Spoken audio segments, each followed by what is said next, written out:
안녕하세요. 서창훈의 신앙 일침입니다. 한 주간도 평안하셨습니까? 오늘도 서창훈의 신앙 일침을 찾아주신 여러분 모두에게 주님의 은혜와 평강이 가득하기를 기원합니다.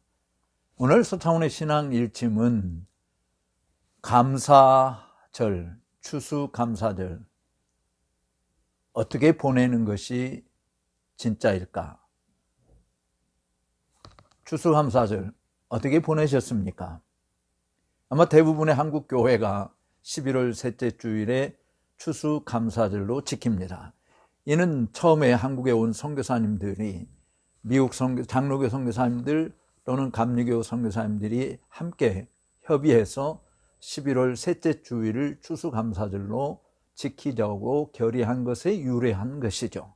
물론 추수감사절은 본래 추수감사절의 유래는 영국에서 종교와 시민의 자유를 찾아 미국 땅으로 신대륙으로 건너간 청교도들에 의해서 시작되었다라고 이야기하죠.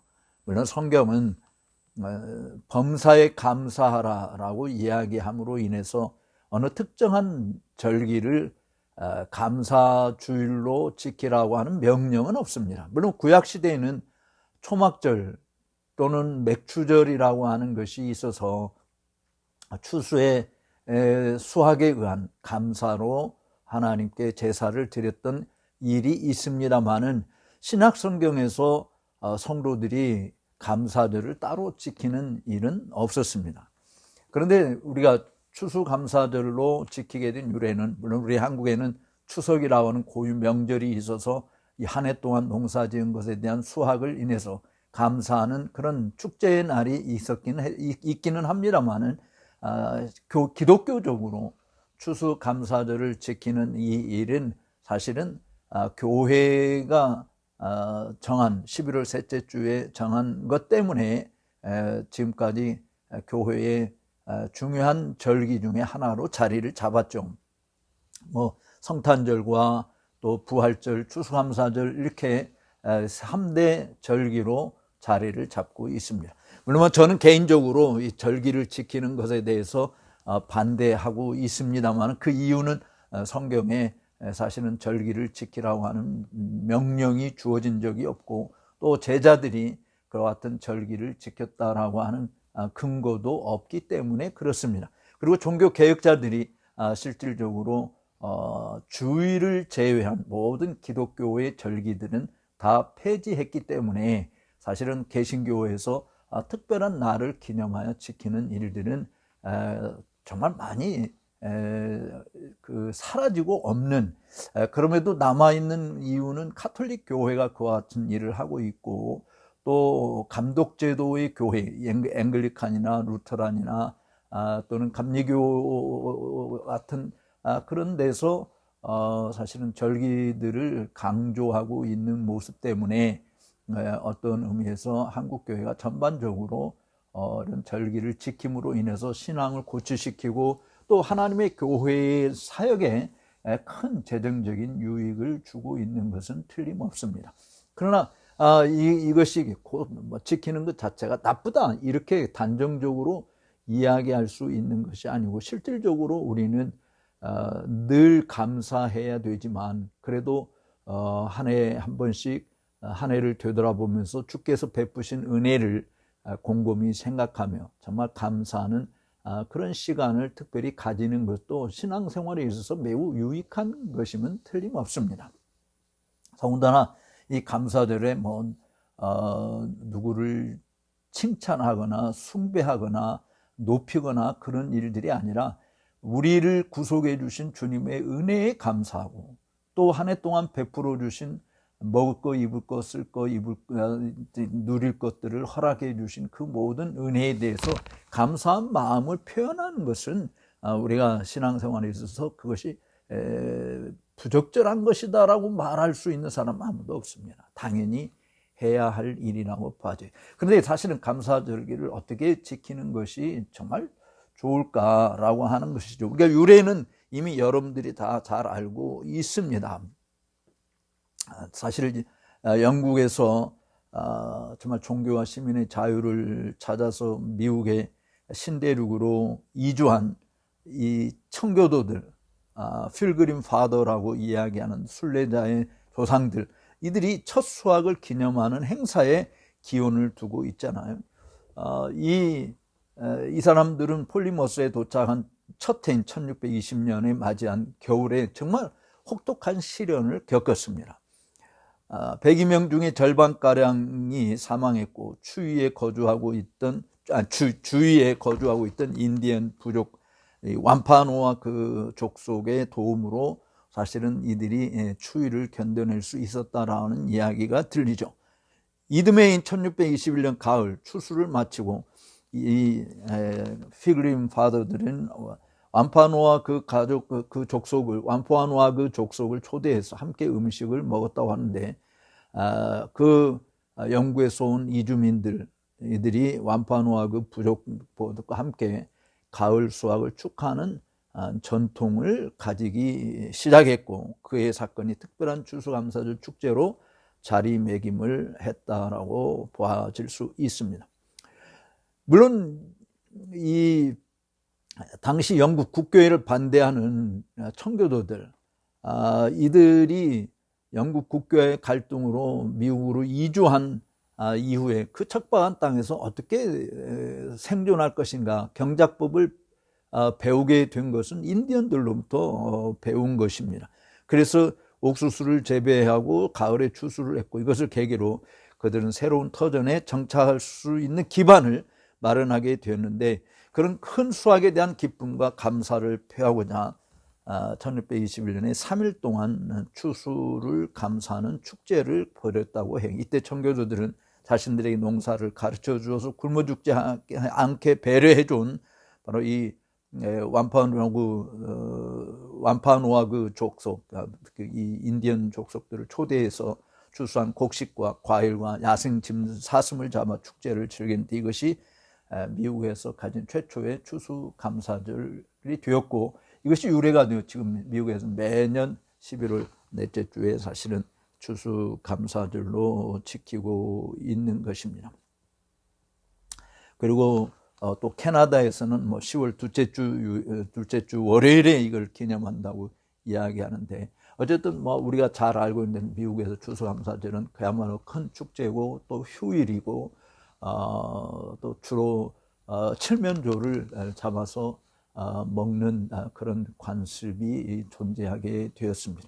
우리나라에서는 이렇게 11월 셋째 주를 했는데, 제가 어렸을 때 추수감사절을 생각해 보면 뭐 추수감사절 칸타타를 한다든지 음악제를 한다든지 뭐 그야말로 그냥 그 감사 예배가 전부였던 것 같습니다. 지금도 뭐 그렇게 크게 다르지 않고, 지금은 개교회에서 무슨 특별한 어떤 행사를 하는 것보다는 그냥 감사 헌금을 주로 주님 앞에 드리는 것으로 대부분 교회들이 흘러가고 있는 것이 아닌가라고 하는 것이에요. 근데 저는 추수감사절을 어떻게 정말 보내는 것이 유익할까라고 하는 이 부분에서 그냥 단순히 헌금을 주님께 좀 더 많이 드리는, 제가 목회할 때는 뭐 11조를 내듯이 그렇게 감사헌금을 하면 좋겠다라고 하는 생각을 뭐 피력한 적이 있었는데, 뭐 감사헌금을 하고 싶어도 뭐 돈이 없어서 못하는 사람들은 어쩔 수 없지 않겠어요. 그러나 어쨌든 감사제에 정말 적극 동참할 수 있는 것들은 감사한 내용들, 받은 바 은혜를 세어보아라 라고 하는 찬송이 있듯이, 하나님께로부터 받은 은혜를 내가 일일이 세어보면서 기록으로 남겨놓는 것, 특별히 한 해 동안 주께서 베푸신 여러 일들을 기록으로 남겨놓는 것이 추수감사절에 또 한 번 깊이 우리가 가족들과 함께 나눌 수 있는 것이 되고, 우리가 성도들과 함께 나누는 일들은 저는 가급적이면 피했으면 좋겠다라고 하는 생각이 드는 것은, 뭐 간증 집회도 마찬가지입니다만은 또 그렇게 정말 감사할 것이 많지 못한 사람들에게 오히려 하나님은 불공평해, 왜 저 사람 저렇게 많이 살아오고 나는 덜 사랑해, 이런 인식을 줄 수 있는 그런 위험성도 있지만, 또 사실은 어떤 면에서 그런 것을 함께 나눔으로 해서 저런 것조차도 하나님께 감사하는구나 라고 하는 생각을 가지게 함으로 정말 불평하고 원망스러운 일들만 생각했던 사람들이 오히려 감사거리를 찾을 수 있는 도전의 기회도 되죠. 양면의 그 장단점이 있습니다만은 그러나 어쨌든 저는 가족들끼리 우리가 함께 감사하고 그것을 하나님 앞에 이 귀한 예물로 드리는 이 부분이 오히려 더 정다운 감사절을 보내는 것이 되지 않을까. 물론 교회적으로도 사실은 한 해 동안 하나님께서 우리 교회에 쏟아 부어주신 복이 어떠한 것인지를 정말 담임 목사 입장에서 충분히 나누는 일들도 매우 유용한 것이다라고 생각을 합니다. 그리고 감사하는 것을 인해서 정말 찬양대원들이 특별 찬양으로 하나님께 영광을 돌리든지 또는 아니면 가족들이 하나님 앞에 나와서 그 찬양으로 하나님께 영광을 돌리는 찬양제가 있다든지 하는 것은 매우 유익한 방편이지 않겠는가라고 하는 생각을 해요. 그러나 우리가 가장 중요한 감사절에 있어서 가장 중요한 것은 사실은 우리에게 영원한 생명을 주신 주님의 크신 일이죠.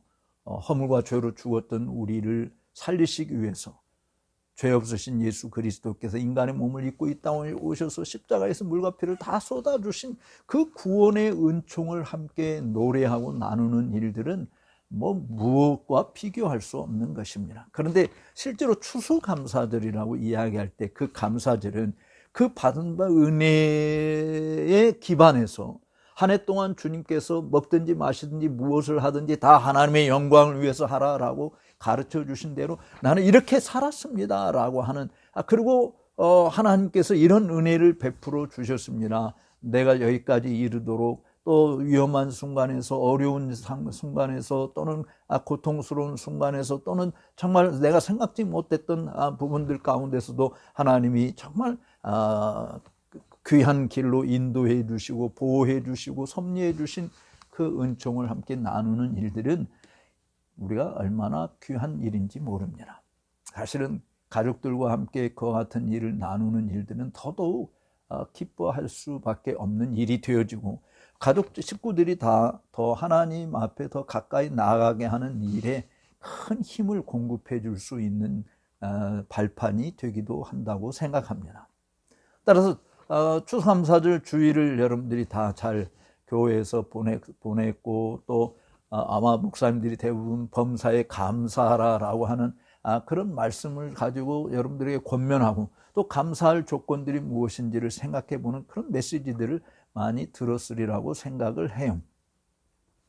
정말 하나님 앞에 우리가 감사제로 나올 때 그것이 하나님을 영화롭게 하고 또 하나님은 그런 자들을 참으로 높여주시는 하나님께 감사하는 자들 하나님이 외면치 않냐고 높여주시는 복을 허락해 주시는 것도 분명합니다. 그러니까 범사에 감사하라라고 하는 이 말씀 자체는 항상 감사하라고 하는 것과 같은 거잖아요.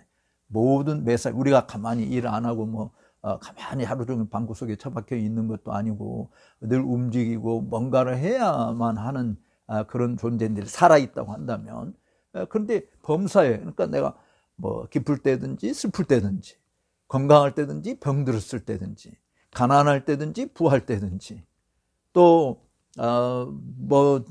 승진됐든지 안 되었든지 또는 잘 나가는 것이 되었든 참 막히는 일이 많았든 어쨌든 우리에게 꼭 좋은 것들만 감사하라고 하는 것이 아니고 그 어려움 속에서 어떻게 그 어려움을 극복해 갈 수 있도록 하나님이 지혜와 능력을 부어주셨는지 그런 것을 곰곰이 생각해 보는 그래서 어려움은 오히려 우리에게 사실은 위기가 어떤 위장된 축복의 기회라고 그렇게 이야기하지 않습니까? 그러니까 우리가 하나님이 어떻게 우리를 이런 아픔 속에서 건져주셨는지 또 내가 그 어떻게 헤쳐나갈 수 있는 지원 능력을 얻게 되었는지 서로 나눈다라고 하는 것은 매우 유익한 시간이다라고 봐지는 것이죠.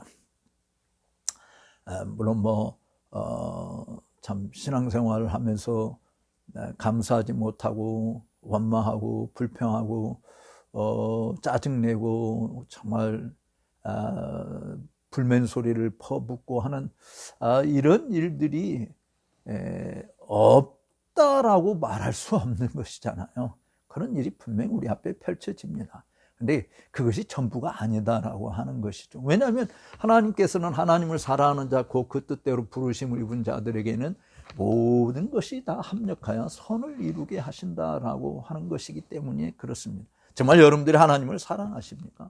사랑하신다고 한다면 하나님께서 내게 주신 무엇을 인해서 감사하는 것도 필요하지만, 소위 말하면 일본에서 우리에게 요구하고 있는 대로 사람의 제일 되는 목적이 뭡니까? 하나님을 영화롭게 하고 그를 영원토록 즐거워하는 것이라고 했잖아요. 그러니까 실질적으로 우리를 다시 살리사 주님으로 인하여 기뻐하게 하옵소서라고 시편 기자가 85편에서 이야기하고 있는 내용과 같이 주님을 인한 기뻐함, 바로 그것이 우리의 힘이지 않습니까? 주님을 기뻐하는 것이 우리의 힘이란 말이죠. 그러니까 그것 자체를 놓고 우리가 감사의 마음을 가진다고 하는 것은 매우 정당한 것이고 올바른 것이고 꼭 해야 될 마땅한 것이다라고 말하지 않을 수 없는 것이죠.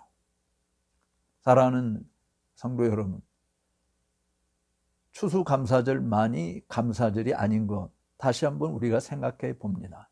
범사에 항상 매일 감사로 시작해서 감사로 끝낼 수 있다고 한다면 추수감사절은 그 어느 때보다도 더 풍성한 감사의 열매들이 있을 것입니다. 그냥 강대상에 이 과일들, 사과, 배, 또 옥수수, 쌀, 배추, 자두, 또 호두, 대추, 호두, 이런 그 열매들, 많은 열매들을 수북이 쌓아놓고 하나님 앞에 감사 제사를 드리는, 감사 예배를 올리는 그러한 외적인 표식만이 아니라 정말 우리의 마음에서부터 깊이 우러나오는 그런 감사.